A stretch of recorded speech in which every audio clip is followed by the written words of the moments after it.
then, do you not worry that genres such as Juju might die out because of the fact that a lot of people don't even know, or a lot of people would argue that it's not the source for Afrobeats, as you're trying to suggest, in terms of how music has evolved? Do you worry that right now people don't even talk about genres such as Juju or Fuji or Apala as much as they do Afrobeats, and in the next couple of years, who knows? Well, I think the demography has changed basically in Nigeria. So I don't know what the numbers are, but Nigeria seems to have about 35% of our population beyond the age range of 30. So what that means is that quite a number of our youths, are growing today, and what they are probably getting to understand is Afrobeats. We can't fault that. However, for those who are discerning and who love African music, as it were, understand. So, for example, we still have a thriving industry of Juju musicians in Nigeria. We have practitioners of Juju. They play gigs virtually every day of the week, starting from Wednesday, for cultural events, for engagements, and all of those. What probably we might be talking about is the scale and the level of what people are doing. So, and that also we can't take away from the economic reality of the time. So I would say Juju is not going anywhere. We've always gone through this cycle. When iLife came, Juju was there. People have been recording Juju music as far back as the 50s. The first or known Juju musicians recorded as far back as the 20s. So Batunde King and the rest of them. These guys were there. Ambrose Campbell and the rest.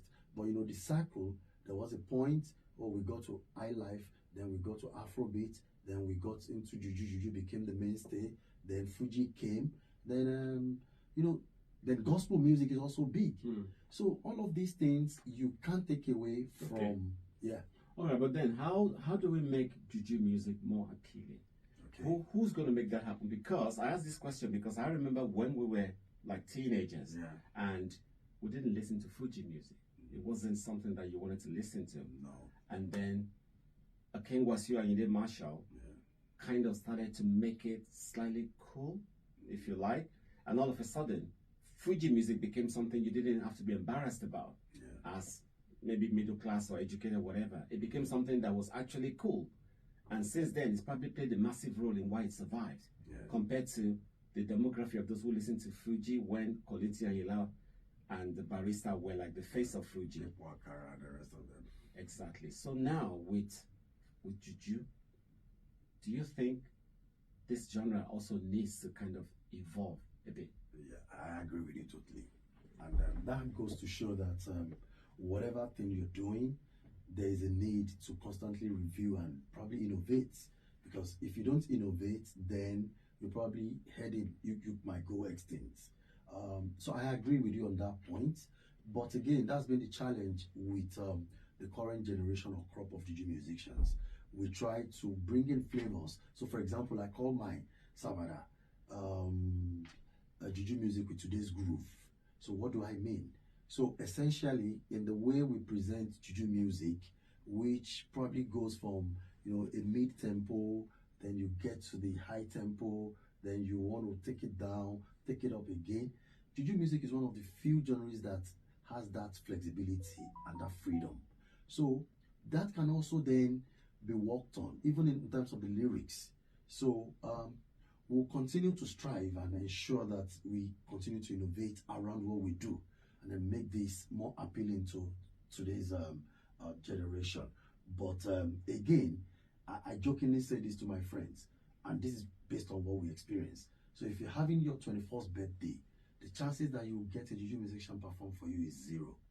By the time you're having your 40th birthday, you begin to look back and say, you know what? I'm growing. I want to fit into my daddy's shoes. And then you begin to then have an appreciation of music like Juju.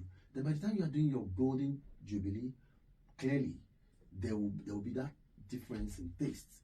Then by the time you grow, so basically the issue now is how do we make Juju you know, in terms of his occasionality and frequency of use, more relevant to people within the age bracket of 18 to 35. That will, I mean, in a way, I will couch a statement, a problem statement or whatever that way. Then if you begin to drill down, then we begin to look at, okay, is it the language? Is it, what is it? Is it the storyline? What stories do we have to tell? Is it the lyrics? Is it the lyrics, yeah? So all of these things. But again, let us not forget that language and culture is dynamic.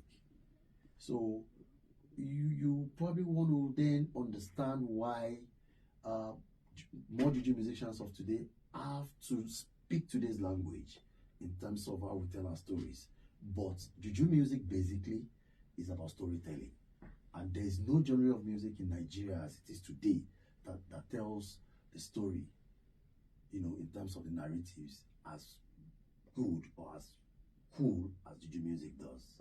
Ludare, thank you so much for your time, and we wish you the very best as you continue to fly the flag of Juju music. Thank you so very much for having me.